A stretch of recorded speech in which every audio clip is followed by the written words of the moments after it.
자, 읽어보시겠습니다. 안 한다요. 이 가운데서 축생에게 보시를 하면 100배의 보답이 기대된다. 행실이 나쁜 본부에게 보시하면 1000배의 보답이 기대된다. 행실이 바른 본부에게 보시하면 10만 배의 보답이 기대된다. 감각적 욕망에 대한 탐욕을 여인 이교들에게 보시를 하면 1000억 배의 보답이 기대된다. 예류가의 시련한 닦은 자에게 보시를 하면 헤아릴 수 없고 잴 수 없는 보답이 기대된다. 그러니 예류에게 보시하는 무슨 말이 필요하겠는가?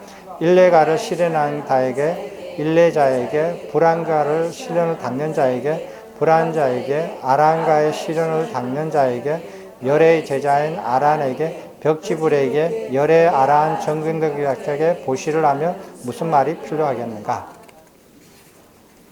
됐죠? 자, 근데 축생에게 보시를 해도 100배의 보답이 기대가 된대요. 축생에게도. 그리고 행실이 나쁜 본부에게 보시를 해도 1000배의 그거 보답이 기대된대요. 자, 행실이 바른 본부에게 보시하면 10만 배의 보답이 기대가 된대요. 감각적 욕망을 여외었으나 정견을 갖추지 못한 이교도들에게 보시하면 1000억 배의 보답이 기대된대요. 그런데 감각적 욕망을 여외했고 정견을 갖춘 예류향에, 예류가를 이루려고 노력하는 예류향에게 보시를 하면 헤아릴 수 없는 보답이 기대가 된대요.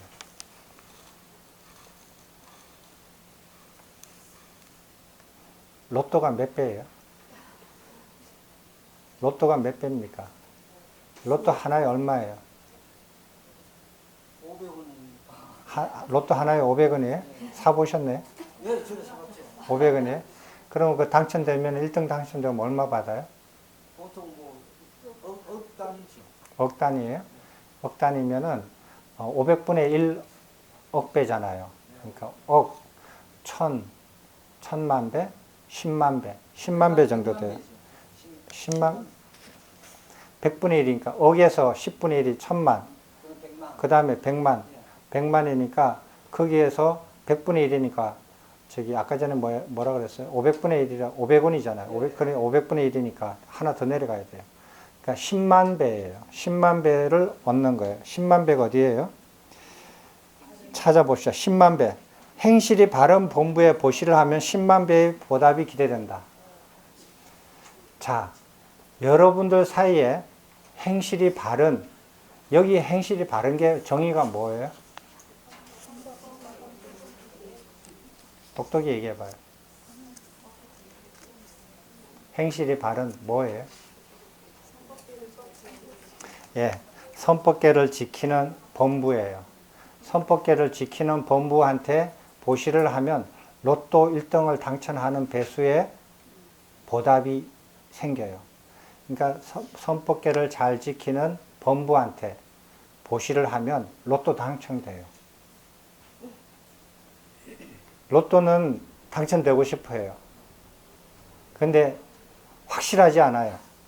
떨어지면은 그냥 휴지가 돼요. 한 배도 보답이 없을 수도 있어요. 근데 행실이 바른 본부한테 보답을 하면 10만 배의 보답이 생긴대요. 바로 드러나 보여지는 게 없으니까. 확실하지 않으니까. 그게 드러나는 게 로또 드러나는 것처럼 확실히 드러나지 않으니까 사람들은 그러면은 저기 그 본부한테 행실이 착한 본부한테 이렇게 보시를 하면은 10만 배를 이렇게 보답이 확실하다 그러는데 안 하는 이유가 뭔지 아세요? 로또는 금방 이렇게 드러나니까. 근데 이거는 확실히 안 드러나니까, 빨리 안 드러나니까 안 한다. 이런 면이 있죠. 그죠? 확실히 드러나면 사람들 다 하겠죠. 그죠? 그게 어떻게 박터져요? 서로 나누겠죠. 그죠? 그죠? 서로 보시하려고 박터지겠죠. 그죠? 그게 확실하다면. 그 차이에요, 인간이. 왜 그게 확실하다고 못 느끼는가? 어리석어서 그래요. 어리석어서 한치 앞을 모르는 거예요. 자기 발등에 떨어진 것만, 확실한 것만 알거든요. 만약에 그게 확실하게 알게 된다. 그러면 서로 왜 안 받느냐고 싸울 거예요. 서로. 빗기로 마치. 예. 자기가 안 먹더라도 남한테 보시하려고 그럴 거예요. 그래서 인간 세상하고 욕계천상하고 차이가 그거예요. 인간 세상은 확실하게 자기 걸로 챙기는 게, 축적하는 게 확실해요. 그게 굉장히 강해요. 그렇지만 올라가면 올라갈수록 서로 나눠주려고 그래요. 서로. 박 터지게. 그래서 점점 더 많이 올라가는 거예요. 욕계천상에. 그 차이예요. 그래서 사람들이 전부 다 확실하게 자기 걸 만들어야만이 안심이 되고, 그 자기 게 먹게 되고, 이렇게 자기 가족을 이렇게 살 수 있고, 이러니까 계속 경쟁을 하면서 자기 걸 만들어야 되잖아요. 경쟁을 하니까 얼마나 힘이 들어. 고달프고. 그런데 그렇게 살다 보니까 먼저 축적하려고 하니까 자연도 자꾸 이렇게 시달림을 받으니까, 인간들한테. 그러니까 자연도 점점 이렇게 내놓지를 않는 거예요. 숨어서 내놓고, 작게 내놓고, 자꾸 가져가니까, 뺏어가니까. 그런데 서로 나눠주는 쪽으로 가면 자연도 풍족해져요. 네. 자기 축적하지 않고, 그냥 때 돼서 이렇게 나눠주니까. 먼저 따가지고 먼저 축적하려고 하지를 않잖아요. 그렇게 먼저 따가지고 축적해 놓을 이유가 없잖아요. 그럼 맛이 없는데. 자연 상태에서 그냥 따서 직접 주는 게 훨씬 더 좋잖아요. 그러니까 자연도 너그러워져요. 풍요로워지고. 그 차이예요. 그 마음 차이가 굉장히 커요.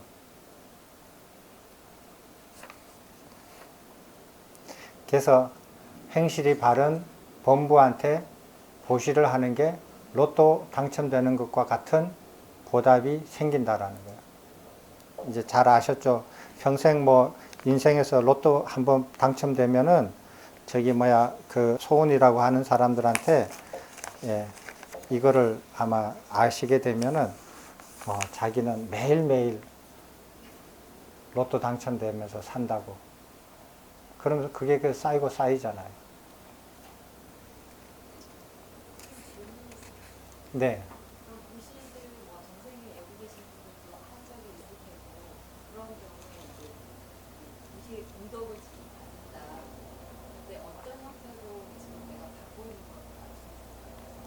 여기 나와요.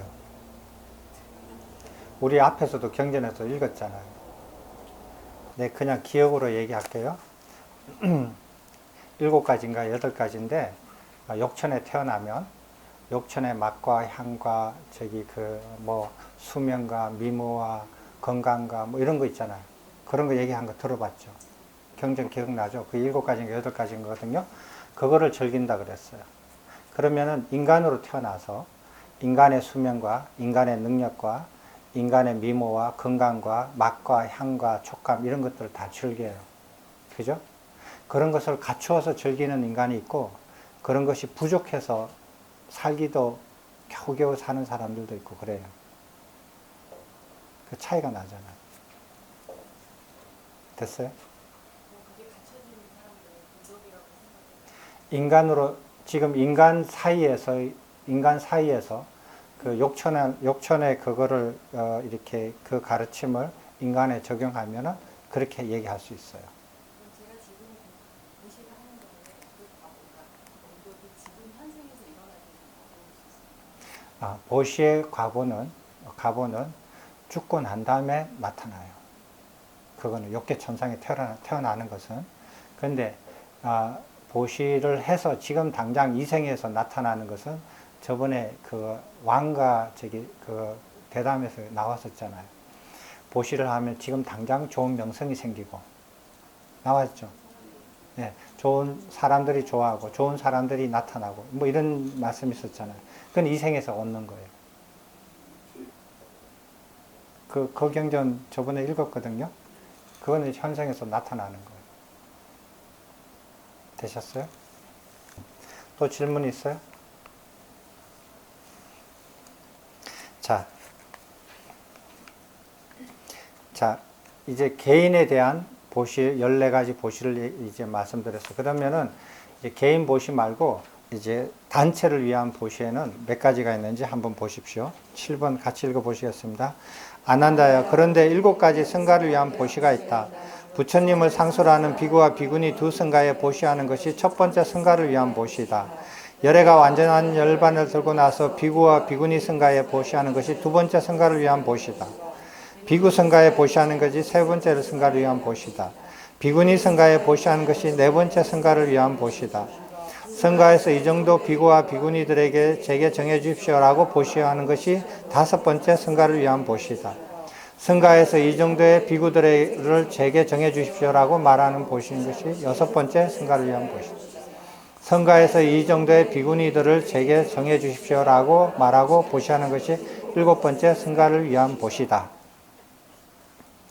자, 이해됐습니까? 자, 첫 번째로 세존이 살아 계실 때의 그 당시에 이렇게 비구 비구니들한테 보시하는 게 첫 번째예요. 근데 이거는 이미 가능하지 않죠. 그 다음에 세존이 완전히 이렇게 그 열반에 들고 나서 비구 비구니 성가한테 보시하는 게 두 번째예요. 그 다음에 세 번째는 비구 성가한테 보시하는 거. 네 번째는 비구니 성가한테 보시하는 거. 다섯 번째는 비구니들한테 이 정도의 비구와 이 정도의 비구니들을 저한테 정해 주십시오. 이렇게 하는 거예요. 그게 무슨 말이냐면 비구가 1000명이고 비구니가 1000명 있어요. 내가 비구니 1000명한테 보시를 하고 싶은데 너무 힘들어요. 종이컵 1000개를 사려고 하니까 그것도 힘들어요. 종이컵도 이렇게 하려면 종이컵도 1000개를 사야 되잖아. 그러니까 내 형편에 나는 성단에 대해서 성가를 위해서 보시하고 싶지만 내가 너무 이렇게 힘 붙이니까 성가한테 하는 거예요. 1000명의 비구 성가지만 저한테 5분만 지정해 주십시오. 예. 그리고 비구니들한테 1000명의 비구니 스님이 계시지만 5분만 저한테 지정해 주십시오. 이래서 5분의 비구와 5분의 비구니한테 이렇게 보시를 하는 거예요. 이렇게 얘기하는 거예요. 근데 이건 얘기가 다르는 거예요. 1000명의 비구니 스님이 계신다. 1000명의 비구 스님이 계신다. 그래가지고 그 성가한테 가서 저한테 5분의, 예를 들어서 5분의 비구 스님이나 비구니 스님을 저한테 지정해 주십시오. 그러면은 그분이 지정된 사람이 누군지 상관없이 제가 전체 성가에 보시하는 마음으로 보시를 해요. 이거에 이제 성가에 보시하는 거예요. 근데 자기가 그렇게 하지 않고 여러분들이 하는 방식이 있어요. 여러분 하는 방식이 뭐냐면 1000명의 비구 중에서 가만히 보니까 딱 골라 잡아가지고 조스님 딱 뭐 몇 분만 딱 골랐어요. 그래가지고 전화번호 알아가지고 딱 불러내서 스님 나와가지고 그 스님한테만 보시를 하는 거예요. 자기가 골라 잡아서 하는 거는 성가를 위해서 보시하는 거 아니에요. 그는 그 비구 개인한테 보시하는 거예요. 성가한테 그렇게 하는 거 아니에요. 비구니 스님들도 마찬가지예요. 저 스님은 안 돼. 저 스님은 마음에 안 들어. 저 스님은 싫어. 이제 다 제끼고 저 스님은 괜찮을 것 같아. 저 스님만 따로 불러내가지고 보시를 했어요. 이 성가한테 하는 거 아니에요. 이거는 개인한테 하는 보시예요. 성가한테 하는 거는 그 성가 전체한테 가서 누구든지 어떤 사람이든지 간에 상관없이 보시를 하는 거예요. 그렇게 하면은 성가가 그러면은 우리를 대신해서 이 스님한테 보시를 하면 그 보시는 우리한테 하는 것으로 인정하겠다라고 얘기를 해줘요. 근데 우리나라 성가에 이게 남아 있습니까? 이런 풍습이 남아 있어요? 확신해요? 지금도 대중으로 하는 공연 하잖아요. 근데 지정해달라고 하면은 잘 안 해주죠. 그냥 뭘 지정을 해 내한테 해주면 내가 주지인데 아니면 내가 원장인데 내가 방장인데 내한테 와서 하면은 전체 하는 거와 똑같이 왜 내한테 이렇게 지정해달라고 하지? 스님이 다 모여가지고 지정해달라고 말을 할 수 있는 기회조차도 없죠. 지금은 어렵죠. 그냥 뭐 이렇게 그 보시를 받아서 스님들한테 다 필요한 거 다 이렇게 소임을 맡은 스님한테 보시를 하면 그 스님이 알아서 나눠주는 거죠. 지금은 이런 풍습이 많이 없어졌죠. 우리나라에서는 스님들이. 그런 문제가 있어요. 그래서 이렇게 전체 성가한테 이렇게 물어가지고 지정해서 하는 거는 좀 드물다라는 거예요. 지금은. 이렇게 그렇게 하면은 스님들이 제가자가 우리가 정한 스님한테 보시를 하는 것은 우리 전체한테 하는 것과 똑같이 인정을 한다. 자기 입으로 그렇게 얘기했으니까. 그렇게 해서 받아들이는 거예요. 자, 이렇게 하는 것이 이제 일곱 가지의 승가를 위한 보시입니다. 이해되셨죠? 그리고 다섯 번째는 비구들한테 정해주는 거, 여섯 번째 일곱 번째는 비구들한테 이렇게 하는 거예요. 부분적으로. 여기에서 무슨 질문이 있어요? 비구하고 비구니를 구분하는 그 이유를 잘 모르겠어요. 첫 번째, 비구와 비구니를 구별 못하는 것이 이상하다라는 거예요. 구별하지 않는 것이 이상하다는 거예요. 그죠? 세상에서도 남자와 여자가 구별을 하잖아요. 그런데 출가에서도 비구와 비구니를 구별하지 않는다라는 것은 무슨 연유로 구별하지 않는가 하는 거예요. 그 마음도 좀 이상한 거예요. 머리를 깎고 다 출가를 했는데 그 모습이 다르기 때문에 구별을 하는 것은 당연하지 않을까.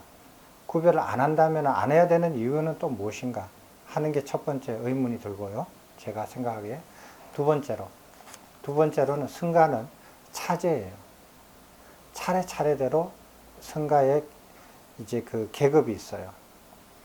차례는 뭐냐면은 먼저 출가한 차제예요. 비구니든 비구든 상관없어요. 먼저 출가한 차제예요. 그는 받아들여져요? 예. 그런데 그러면은 개인별로 보면은 먼저 출가한 사람이 위가 되고 나중에 출가한 사람이 아래가 돼요. 그 사람의 출신이나 나이나 뭐 이렇게 교육 정도나 뭐 이런 그런 건 안 따져요. 오직 출가를 먼저 했느냐 나중에 했느냐에 따라서 이렇게 출가한 사람들의 개인들의 아래 위가 자차가 결정이 되는데, 그러면 승가를 볼 때는 어떻게 되는가? 승가의 자차는 비구가 높아요. 왜? 비구 성단이 먼저 만들어졌기 때문에. 그래서 성가가 두 개 있잖아요. 비구 성가와 비구니 성가가 이렇게 만들어져 두 개가 성가가 있는데, 자차로 따지면은 먼저 만들어진 비구 성가가 먼저 만들어졌기 때문에 높은 거예요. 높다는 거하고 스스하다는 거하고 같은 뜻이에요. 아니에요.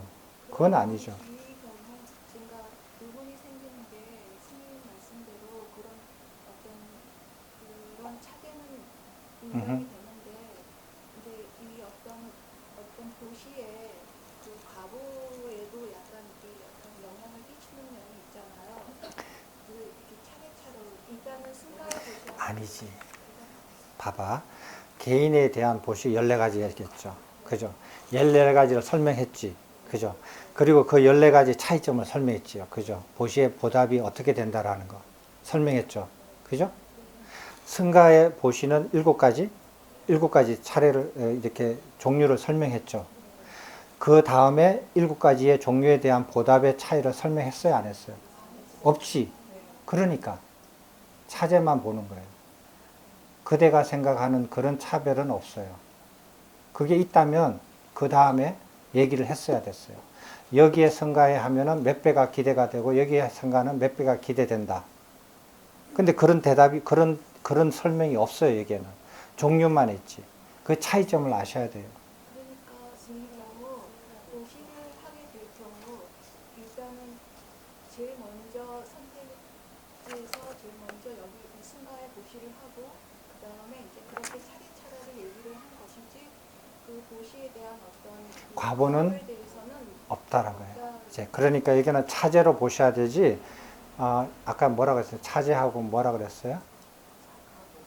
차제와 능력이라 그랬어요? 수승한 거.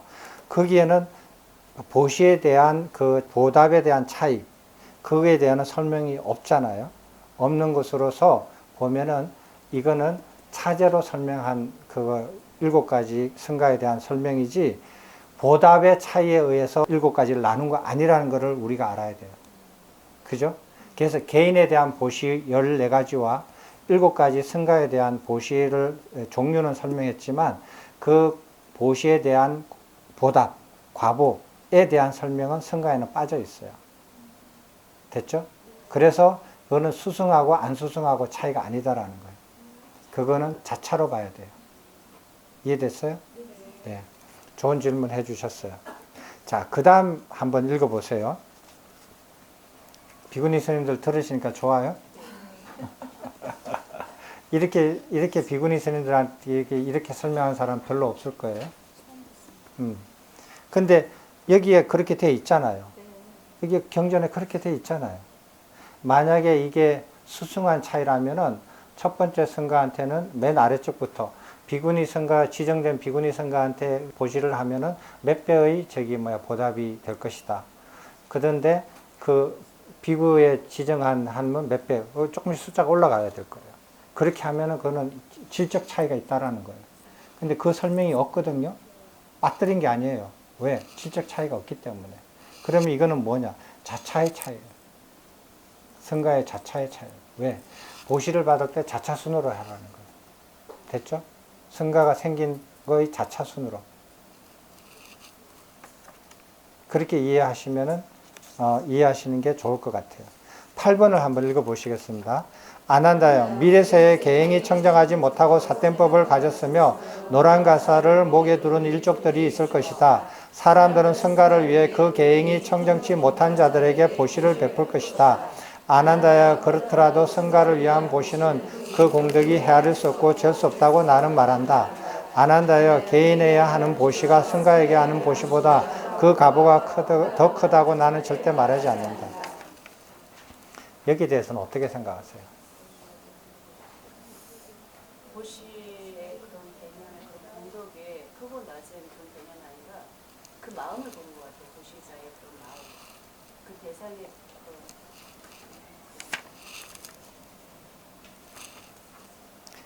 자, 한번 잘 보세요.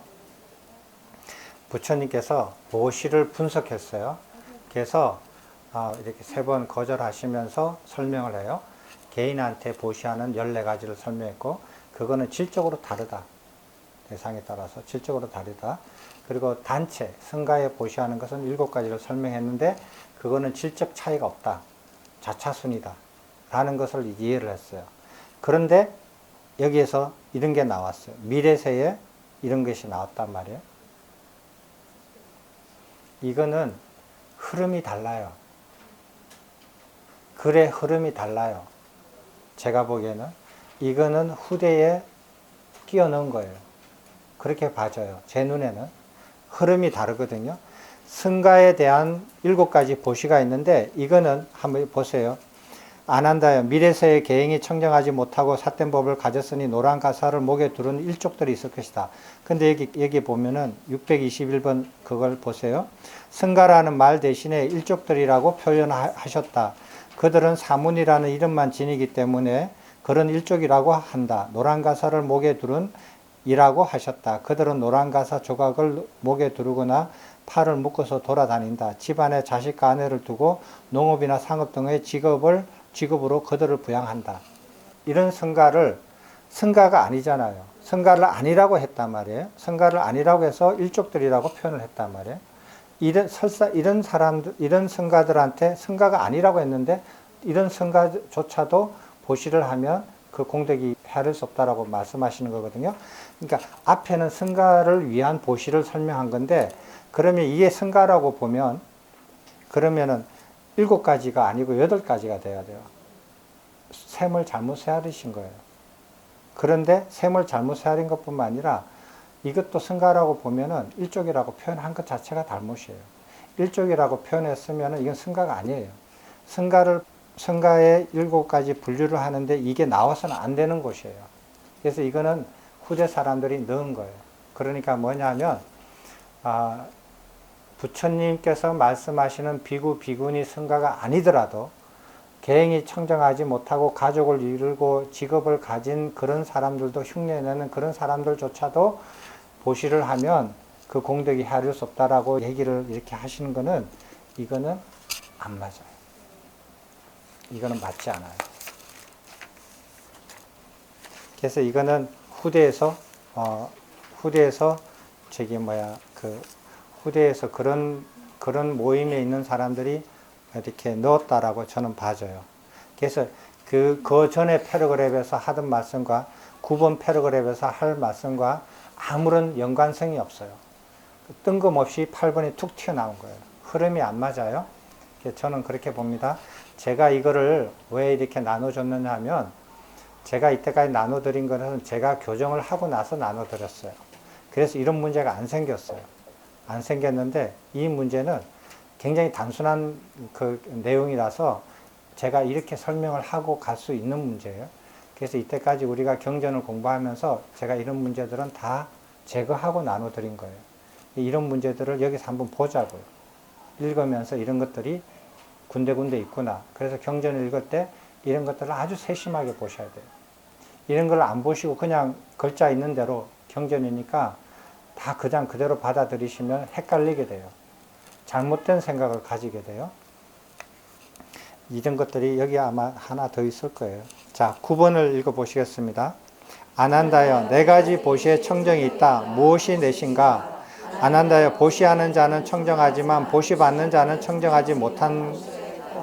아난다여, 보시받는 자는 청정하지만 보시하는 자는 청정치 못한 보시가 있다. 아난다여, 보시하는 자도 보시받는 자도 청정하지 못한 보시가 있다. 아난다여, 보시하는 자도 보시받는 자도 청정한 보시가 있다. 아난다여, 그러면 어떤 것이 보시하는 자는 청정하지만 보시받는 자는 청정하지 못한 보시인가? 아난다여, 여기 보시하는 자는 개인이 청정하고 좋은 성품을 가졌지만 보시받는 자는 개인이 청정하지 못하고 나쁜 성품을 가졌다. 아난다여, 이것이 보시하는 자는 청정하지만 보시받는 자는 청정하지 못한 보시다. 아난다여, 그러면 어떠한 것이 보시받는 자는 청정하지만 보시하는 자는 청정치 못한 보시인가? 아난다여, 여기 보시하는 자는 개인이 청정치 못하고 나쁜 성품을 가졌지만 보시받는 자는 개인이 청정하고 좋은 성품을 가졌다. 아난다여, 이것이 보시받는 자는 청정하지만 보시하는 자는 청정하지 못한 보시다. 아난다여, 그러면 어떠한 것이 보시하는 자도 보시받는 자도 청정치 못한 보시인가? 아난다, 여기 보시하는 자도 개인이 청정치 못하고 나쁜 성품을 가졌고 보시받는 자도 개인이 청정치 못하고 나쁜 성품을 가졌다. 아난다여, 이것이 보시하는 자도 보시받는 자도 청정치 못한 보시다. 아난다여, 그러면 어떠한 것이 보시하는 자도 보시받는 자도 청정한 보시인가? 아난다여, 여기 보시하는 자도 개인이 청정하고 좋은 성품을 가졌고 받는 자도 개인이 청정하고 좋은 성품을 가졌다. 아난다여, 이것이 보시하는 자도 보시받는 자도 청정한 보시다. 아난다여, 이러한 네 가지 보시의 청정이 있다. 여기까지입니다. 자, 보시의 청정인데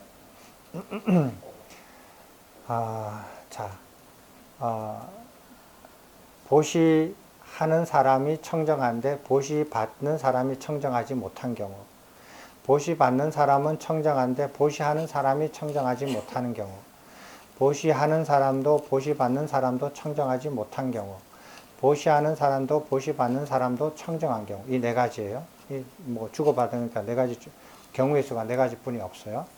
자, 여기서 청정하다는 게 뭡니까? 네?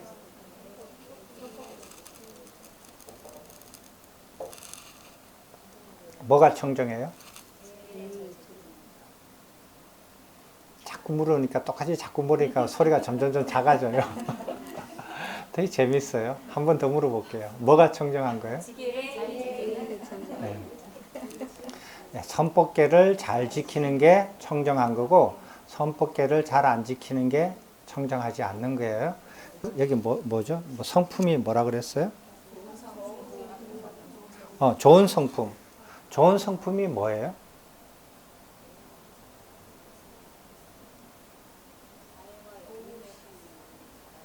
누가요? 누가 방금 얘기했어요? 도시 예?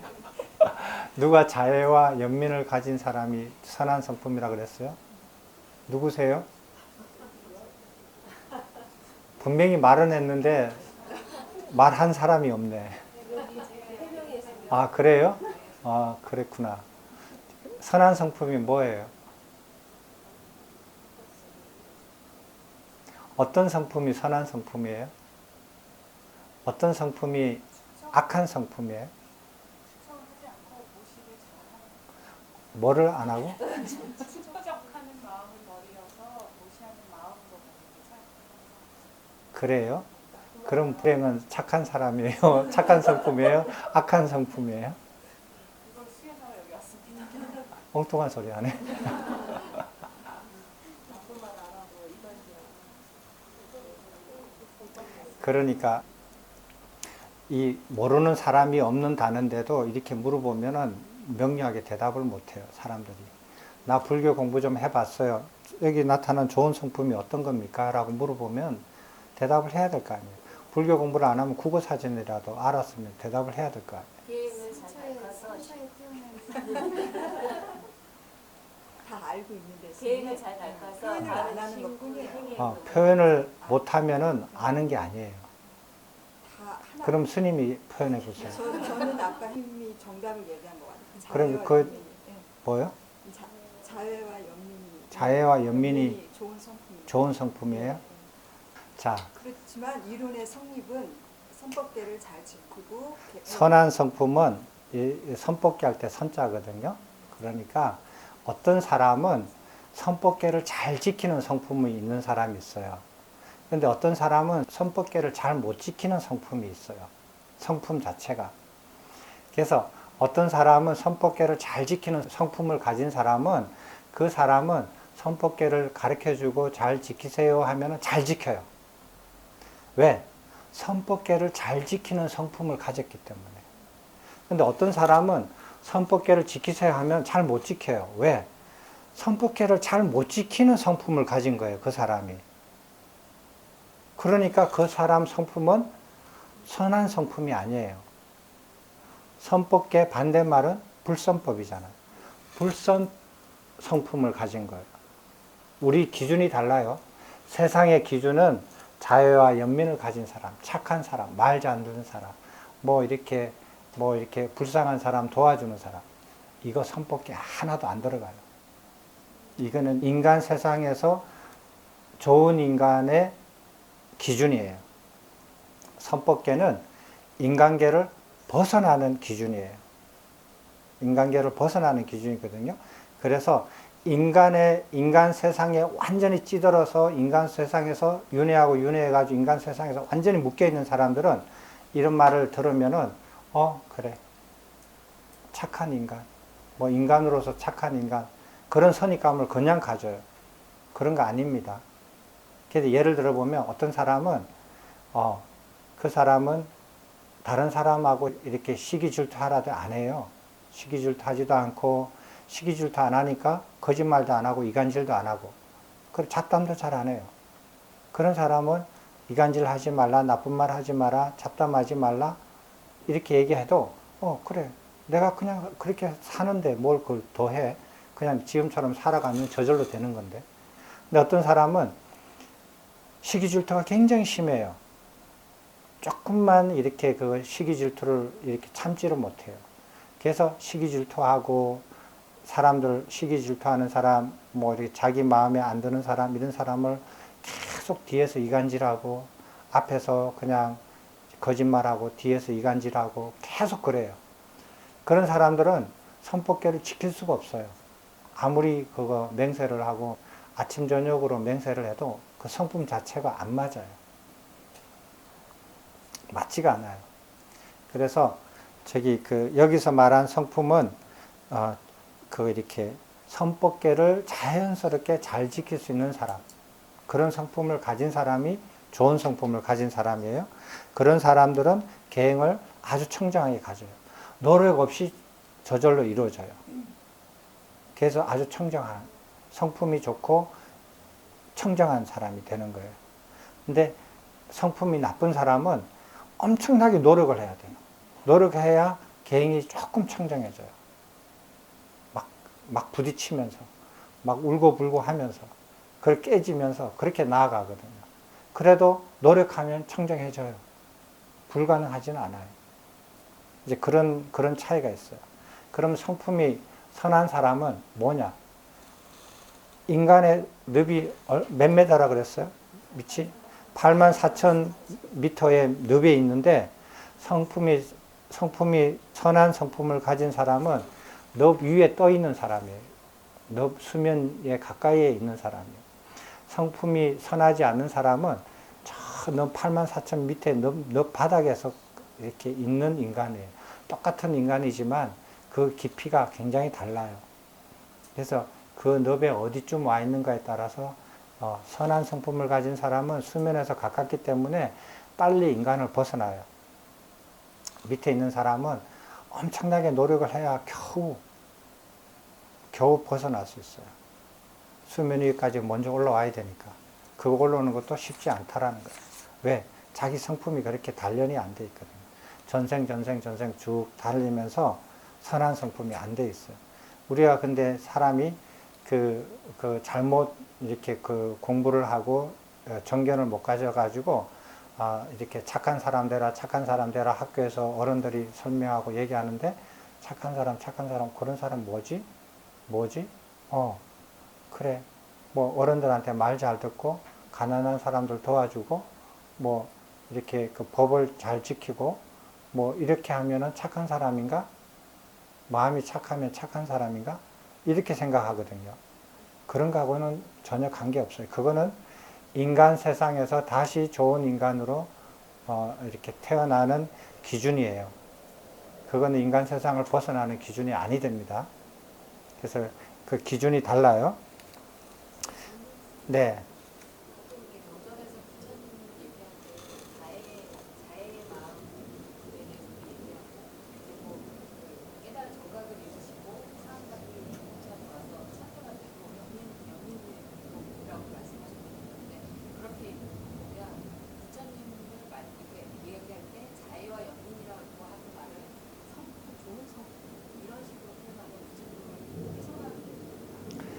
지금 여기서 말하는 이렇게 보시하고 보시받는 자의 이렇게 선한 성품 있잖아요.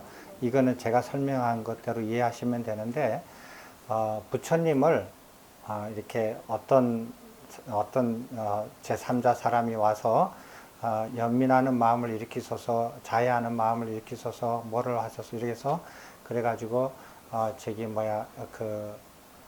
그렇게 해서 부처님을 묘사하는 게 있어요. 그거는 경전의 그 케이스마다 봐야 되겠지만, 그렇게 사람들은, 부처님의 그 이미지를 그렇게 만들어진 것 같아요. 대자대비 이런 말씀들. 근데 예수님 대자대비나 이렇게 표현하시는 거는 이제 우리가 충분히 알아들었어요.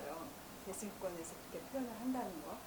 근데 경전의 곳곳에 보면은 연민하는 마음과 자애로운 마음이 이렇게 문구가 이렇게 등장을 해요. 자, 여기 있어요. 스님이시여, 연민하는 마음을 일으켜서 신도들한테 잘해주세요. 근데 스님이 싫어요. 연민하는 마음을 일으켜서 잘 대해주세요. 스님이 싫어해요. 또 다시 연민하는 마음을 일으켜서 저 신도들한테 보시를 받아주세요. 이런 스님이 싫어. 이게 그러면은 그분이 연민하는 마음이 있는 사람이에요? 없는 사람이에요? 자, 부처님께서 당신의 어머니고 이모이신 분이 와서 옷을 한 벌을 가지고 와서 받아주세요. 그러니까 안 받아. 이쪽으로 해. 근데 옆에서 연민하는 마음을 일으켜서 받아주세요. 안 받아. 저쪽으로 해. 연민하는 마음을 일으켜서 받아주세요. 싫어. 안 받아. 저쪽으로 해. 3번 거절했어요.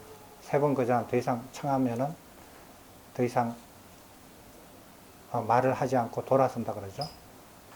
더 이상 대면을 하지 않고 말을 하지 않고 내보내거나 내가 나가거나 그래요. 그거는 이제 부처님 그럴 경우에 부처님께서 옆에서 연민을 일으키십시오 할 때 부처님이 연민이 있는 거라고 얘기해야 돼요? 없는 거라고 얘기해야 돼요? 이 케이스에. 부처님을 연민이 있는 분이라고 표현해야 돼요? 없는 분이라고 표현해야 돼요? 쉬운 말이 아니죠? 예. 여러분이 가지고 있는 연민의 정의에 따라서, 여러분이 생각하는 연민을 가진 사람의 정의에 따라서 그게 말이 달라져요. 그래서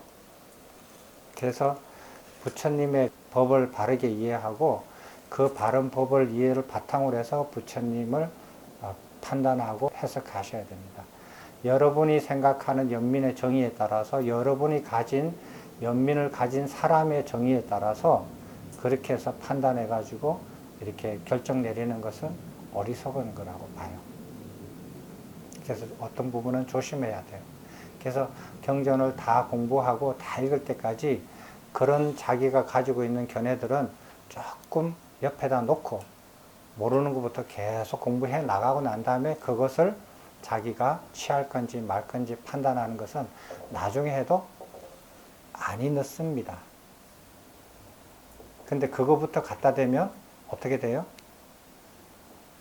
어리석 싸웁니다. 그렇게 됩니다. 자, 이 경에서는 지금 나쁜 성품, 좋은 성품이라는 단어를 썼거든요. 그럼 이제 이 경에서 좋은 성품, 나쁜 성품, 좋은 나쁜 선법을 지키는 성품, 불선법을 지키는 성품 이렇게 이해합니다. 예. 선자가 그 선자예요. 똑같은 선법기 할 때 선자예요. 똑같은 선자예요. 그러니까 나는 이때까지 착한 사람으로 알아왔다. 나는 선한 사람이다. 나는 착한 사람이다. 알아왔는데 뒤통수 맞은 거예요. 왜? 내가 가만히 생각하니까 나도 거짓말 잘하거든요. 그 다음에 나쁜 말 잘하거든요. 잡담 잘하거든요. 내가 나쁜 사람, 여기 선한 사람 아니네? 이 경전에 따르면. 그렇게 되는 거예요. 착한 사람이라고 착각하지 마세요. 선법계를 잘 지키는, 그리고 나쁜 성품을 가졌다고 해서 실망할 수도 필요도 없어요. 자기가 노력하셔서 선법계를 지켜가다 보면, 선법계를 힘들게 지켜가다 보면 나중에는 좀 더 덜 힘들게 지켜가게 되고 능숙하게 지켜가다 보면 성품도 바뀌어요. 그렇게.